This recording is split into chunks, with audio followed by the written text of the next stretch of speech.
Kaya gusto ko sana mag-second hearing, kaya lang, magulo na naman yung administrasyon. Kahit kapatid ko yan, baka ginugulo lang nila yung kapatid ko, hinihilo nila. Kasi, sabi ng kapatid ko, sabi ni Bongbong, hindi niya haharangan yung mga cabinet member, mga executive, itong mga opisyal, nga pumunta sa hearing.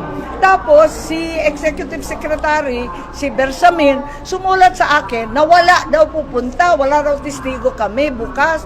Kaya hindi ko alam, nalilito ako, alin ba talaga ang gagawin nila? Sabi ni Presidente, hindi maghaharang. Tapos sabi ng tao niya, wala daw papayagan pumunta. Ang akin na lang, kailangan malaman natin anong nangyari at wag natin pahintulutan itong insulto sa ating soberanya, insulto sa ating kalayaan. Higit sa lahat, matanda na at may sakit yan. Hindi naman tama yan, paulion na atong Tatay Digong.